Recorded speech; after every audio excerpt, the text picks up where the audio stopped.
And then जो भी आपका SIP जो सिस्टमेटिक इन्वेस्टमेंट प्लान है वो कैसा है प्लान्स में, और म्यूचुअल फंड्स आपको स्टे करना है कि नहीं करना है। जब व्हेन यू आर खुद को आप रिटर्न्स जनरेट करते हो म्यूचुअल फंड से ज़्यादा, तो फिर आप खुद मैनेज कर सकते हो आपको फंड को, तो उसको रखना है कि नहीं करना है, you can decide. And then ये बोरोड फंड है कि कैपिटल फंड है, तो never borrow your fund and then trade, this is always there available. Never borrow and trade because you will be under tremendous pressure and that pressure will kill your psychology and your mindset.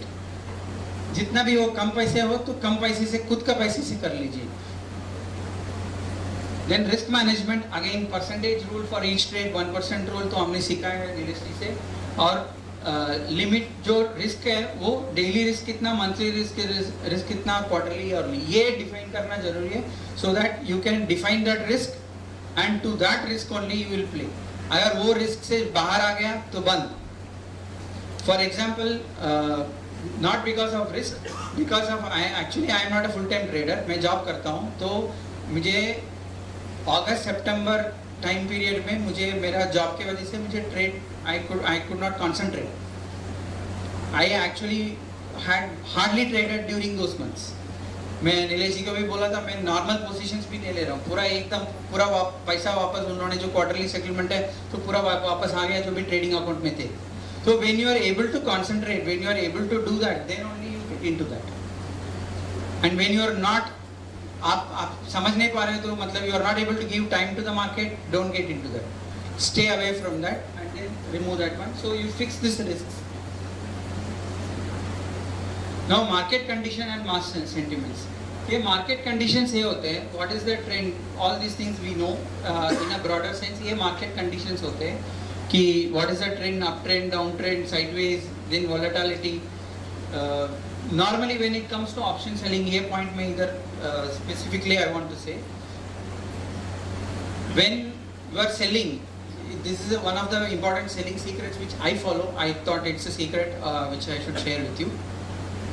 When I stopped trading Nifty, when Nifty VIX, or rather the overall VIX was at 11 or 12, I stopped trading on Nifty. I was trading only on mid-cap Nifty because when I do the selling, जब वो VIX कम है तो the premiums are so low, and when premiums are so low, when move comes, when छोटा सा भी move आता है तो then when your loss is bigger, so it is not possible to manage. So when the VIX is low, you go either if you have, you see अगर उसमें है मतलब प्रीमियम्स अच्छा खासा है आप ले सकते हो, तो then you can trade in that. Otherwise you don't trade into that. When it comes to the certain level, अभी 13, 14, 15 अगर विक्स है तो फिर then उसके हिसाब से जो प्रीमियम्स है उसके हिसाब से बढ़ते हैं, तो then you have a respectable amount डीके मिलेगा, या जो डेल्टा भी आपको मूवमेंट आएगा तभी वो डेल्टा भी मिलेगा, तो फिर दोनों आप ले सकते हो। So this is very important. आप मार्केट कंडीशन में जो when it comes to particularly selling, तो ये जो सेलिंग का जो वॉलेटिलिटी है ये अंडरस्टैंड करना इंपॉर्टेंट है। जो भी मेरा फर्स्ट साइकिल का जो क्लास अटेंड किया होगा सेलिंग का, actually I have spend lot of time in this volatility and VIX में मैंने काफ़ी टाइम स्पेंड किया है, because in selling this actually matters a lot.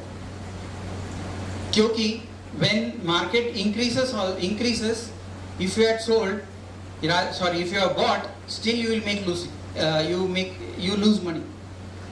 आप बाई के ऑप्शन बाई किए होते हैं, मार्केट बढ़ता है तब भी आप लूज करोगे, या हो सकता है कि आप लॉस में होंगे, क्योंकि तभी मार्केट जब बढ़ता है नॉर्मली विक्स गिरेगा।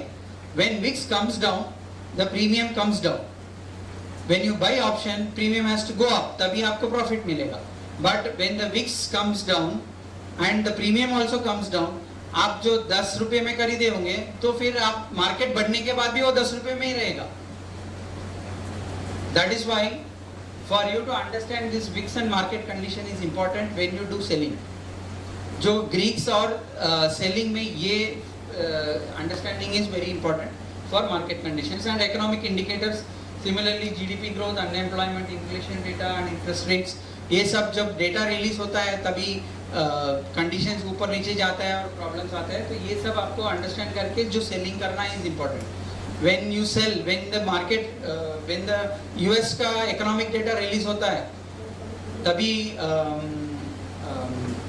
Dow Jones बढ़ता है 300-400 points, you can definitely expect that Indian market will also go up. वो रात को रिलीज होता है 7 से 8 बजे हमारा मार्केट क्लोज होने के बाद. If you don't know what is the calendar and if you are in a selling position, then you are screwed. So you have to understand the market calendar, जो fade का calendar कब है, Indian economy का calendar कब का है, और अभी का सिचुएशन पे क्या होने वाला है, जो इंटरेस्ट रेट बढ़ने वाला है कि घटने वाला है. तो वो सब जानकारी रख के उसके हिसाब से आपको पोजीशन लेना. Even though the other situations are very favourable, हो सकता है कि आपका चार्ट फेवरेबल होगा, बाकी सब सिचुएशन आपको फेवरेबल होगा, मगर ये सिचुएशन के वजह से जो आपका पोजीशन है खराब हो सकता है. अगर वो एक सेलिंग और एक खराब ट्रेड के वजह से आपका पूरा का पूरा नेगेटिव में जा सकते हो. So understanding these indicators and keeping track of this is important for option selling. And market cycles, मतलब जो एक्सपेंशन है, जो ऐसा ऊपर नीचे ऐसा जाता है, तो ये कहाँ से मुझे करना है, when I have to do this selling or buying. Yesterday there was one person who had put in a group very nice एक post डाला था एशियन पेंट्स के बाद ऊपर. I don't know that per gentleman is here or not, I don't know. Asian paints के ऊपर ने एक जेंटलमैन ने एक वो डाला था, 5 साल से वो 2700 और 3000 में ही जाता है, कुछ नहीं करता. That is actually market cycle. Where is the low level, what is the high low, ऐसे ही 5 साल से ऐसे ही घूम रहा है. तो वो मार्केट साइकिल आप कहाँ पे है वो समझना. If you understand what is the market cycle and then you do the selling or buying. When you do 27,000 2700 पे हो मार्केट है, एशियन पेंट्स है, जो आप सेल करते बैठे हो, so then it is going to be a problem. You have to sell it at when the market is at peak, when it is at 3,300, unless otherwise you are expecting a breakout. And then market cycles again sector performance also. जो sector पे अगर specifically stock के ऊपर आप buying और selling करते हो तो सेक्टर परफॉर्मेंस आप अंडरस्टैंड करके सेल करना. इन मार्केट सेंटिमेंट्स के बारे में all this things are similar, we know bullish thing. In this जो स्पेसिफिक्स है, तो ये जो कंडीशंस है जो मैंने इकोनॉमिक कैलेंडर के बारे में बताया, न्यूज़ एंड इवेंट्स का, ये सब हमको पता है. War, election, festival, result season का क्या इम्पैक्ट आता है, और इकोनॉमिक कैलेंडर. बाकी मतलब बहुत लोग जो है ये इकोनॉमिक कैलेंडर पे ध्यान नहीं देते. बाकी सब में हमको पता चलता है वार कब होता है, इलेक्शन कब होता है, सब जानकारी रहता है. ये इकोनॉमिक कैलेंडर का जानकारी नहीं रहता है. And specifically when you are going to sell stocks, when there is going to be a result period, specifically ये रिजल्ट पीरियड है, तभी उसका जो एक्सपेंशन है और कंट्रैक्शन है वो आपको वन साइड में देखने को मिलेगा. So you have to be, you can take advantage of it, or when you are taken in the wrong side of it, then you will be in trouble. So you have to be very clear about this economic calendar, and जो result calendar है वो आपको understand करना पड़ेगा when you are selling, specifically when you are selling stocks. बना सकता है, कर सकता है कैलेंडर. हाँ, ये तो आपको actually now in Zerodha account है तो ये कैलेंडर जीरोधा में भी अभी आने लगा. Recently they Zerodha updated. Otherwise trading view में तो पूरा कैलेंडर मिलता है आपको. ट्रेडिंग व्यू में आप राइट साइड में जाओगे तो आपको सेकेंड और थर्ड बटन रहेगा जहाँ पे वॉच लिस्ट है, उसके नीचे कैलेंडर का सिंबल रहेगा. तो इफ यू क्लिक दैट, वो जो पर्टिकुलर सिंबल आपने सेलेक्ट किया है उसका कैलेंडर आप बताएगा.